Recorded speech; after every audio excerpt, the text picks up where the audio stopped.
Ya nggak akan bisa lah lu jadi magnet duit kalau misalnya lu masih kayak gini.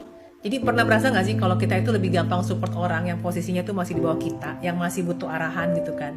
Tapi begitu mereka mulai bisa berdiri sendiri, mulai nggak butuh kita nih, tiba-tiba yang ada jadi bete gitu kitanya. Dan ini tuh betenya bukan karena iri ya, tapi itu lebih kayak dulu mereka nanya terus tuh ke gue. Sekarang mereka kemana ya? Dia kemana sih? Malah udah gak pernah update lagi. Jadi tuh yang tanpa lo sadarin ya, posisi mentor diam-diam itu tuh memberikan sensasi perasaan diakui. Dan ketika itu hilang, yang hilang tuh bukan cuma sebatas udah gak kontekan lagi, tapi kayak validasi harga diri gitu. Karena kan yang lu pengen tetap dianggap penting gitu kan. Nah, di titik inilah vibrasi lu ke semesta jadinya geser.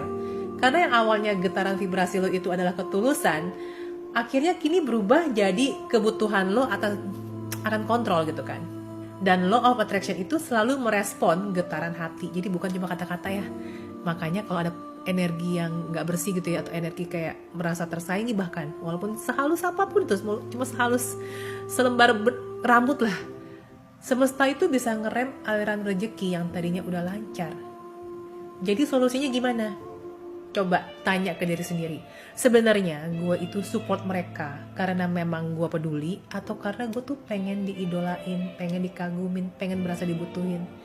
Karena cinta yang benar itu kan tulus ya, unconditional love, memberikan unconditional support. Cinta yang tulus itu kan gak akan takut kegeser. Jadi kalau misalnya lu pengen jadi magnet duit, gak cukup tuh cuma afirmasi dan visualisasi doang. Lu tuh bener-bener hatinya harus bersih ketika ngelihat orang lain tuh bisa naik duluan. Justru ketika lu bisa ikut seneng, itu sinyal ke semesta kalau gue udah siap terima lebih banyak hal yang besar karena gue gak takut tertinggal. Makin lu memberi dengan tulus dan hati yang senang, justru makin lu dikasih.